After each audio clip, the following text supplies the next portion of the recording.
কেউই এখন পর্যন্ত বের করতে পারি নাই, যেটা সুড়ঙ্গের ভিতর থেকে আপনার খুব সহজেই এরকম একটা অল্প 6 ইঞ্চি 8 ইঞ্চি ডায়ার একটা পাইপের ভিতর থেকে খুব সহজে উপর থেকে এক্সট্রাক্ট করে তাকে নিয়ে আসবে।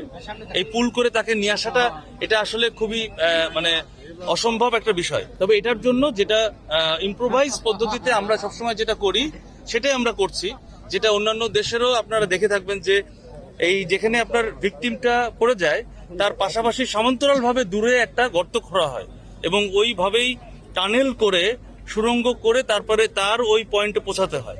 এটা একটা এমন একটা ভারী কোনো যন্ত্রপাতি অথবা ভারী কোনো এক্সকাভেটর অথবা হেভি কোনো ইকুইপমেন্ট যেটা ভাইব্রেট সৃষ্টি করতে পারে, মাটির গঠনকে নষ্ট করে দিতে পারে অথবা মাটি চাপা পড়তে পারে, এইগুলো আমরা খেয়াল রেখে কাজ করি। এখানে আপনার সম্পূর্ণ ইম্প্রোভাইজ পদ্ধতিতেই কাজ করতে হবে। হার্টের যত্নে বিশ্বসেরা কেন আমরা যেটা করতে চাই সবসময় তার ওই অক্সিজেন সাপ্লাইটা হিসাব করে তারপরে তার সার্ভাইবিলিটিটাকে মাথায় রেখে কোনো রকম মানে অন্যান্য ড্যামেজ থেকে আমাদেরকে রক্ষা করার জন্যই আমরা এইভাবে মানে সিস্টেমেটিক ভাবে এবং এই ধাপে ধাপে আমরা মানে আগাই। আপনি দেখে থাকবেন যে 72 আওয়ার্স, 48 আওয়ার্স, 52 আওয়ার্স, আমি এগুলো সব জেনে বলছি, মানে বিভিন্ন কেস স্টাডি করেই বলছি।